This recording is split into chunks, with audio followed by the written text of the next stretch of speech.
where the European Union have summoned Russian envoys following Moscow's warning that foreigners and diplomats should leave the Ukrainian capital before renewed airstrikes by the Russian army begins.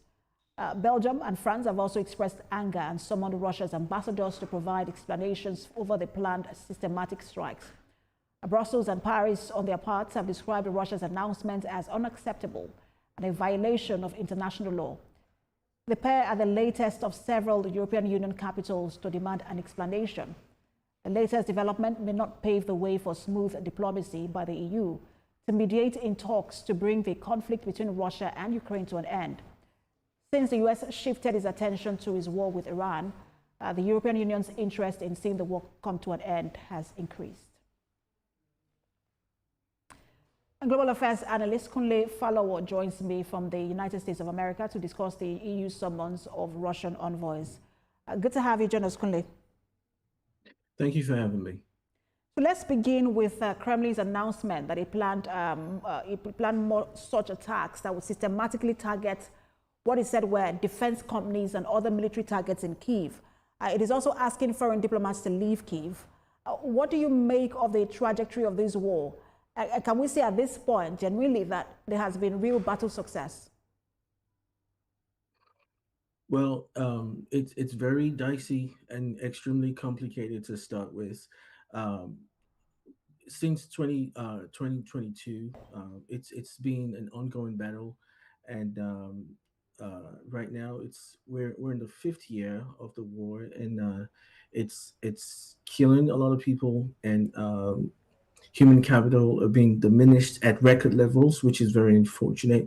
But I would say that as a lot of international observers and military personnel are looking into what's going on, going into 2027 and going into the winter time will determine the trajectory of the war, in the sense that since 2022, there hasn't been more like a breakthrough for the Russian side as far as the aggression. They haven't really made a lot of headway militarily in their bid to annex additional areas in Ukraine. However, going into the winter time will determine how it's going to go, how the battle is going to go.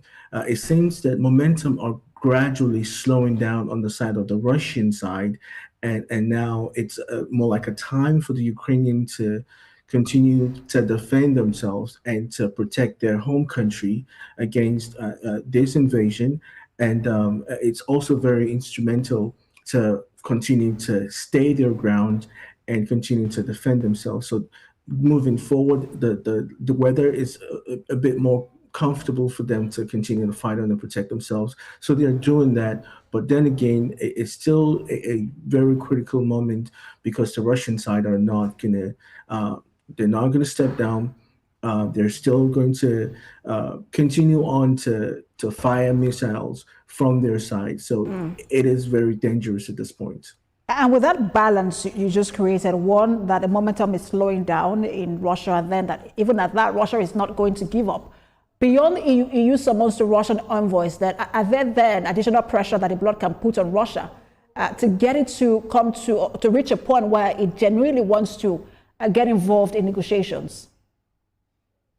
At this point, it's about putting their money where their mouth is, and the European Union has been, they're starting to show signs of uniformity. For example, they've approved a 90 billion euro loan to the Ukrainian government to help them finance this war, to be able to enable them defend their home country. That has been ratified by the Ukrainian Assembly, and not only that, in Sweden, the Sweden government has decided to provide 16 additional fighter jets to the Ukrainian military side to help them foster and to help them build their defense ammunition and defense equipment. So these are some of the things that we're starting to see because we're starting to notice that it appears the United States are not really interested in helping them anymore. So this is an open opportunity for the European Union to become a leader in the space, to take on that leadership role and kind of really help to uh, paint a better picture and to continue to support and also open negotiations and dialogue if possible, but from a place of strength to ensure that they continue to speak in unity and speak as one voice to talk to the Ukrainian and the Russian side to see if they can find an amicable solution to this crisis.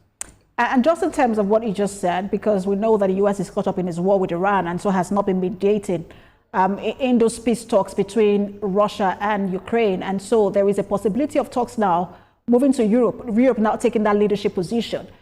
Is that a positive for Ukraine? And how important is it that Europe finds or EU finds some kind of common position in terms of coming to the table?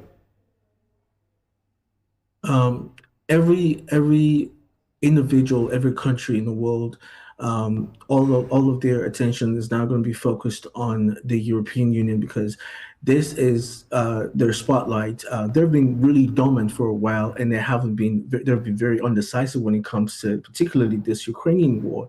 And one of their concern, which is very legitimate, is if and when hypothetically Russia is able to take over Ukraine and annex the entire region and have Ukraine succumb to their demand, what comes next? Who's going to be the next target? Who's going to be the next European target in the European Union? So this is a legitimate concern, and it's also very interesting that the foreign diplomats, European Union foreign diplomats, are having a meeting in Cyprus before the end of the year to also kind of talk about those things and see if they could speak with one voice and one accord and come from a place of strength to reopen negotiations to see if there are possibilities of talking to the Russian side and seeing if they could strike out a common deal or a common accord. It's been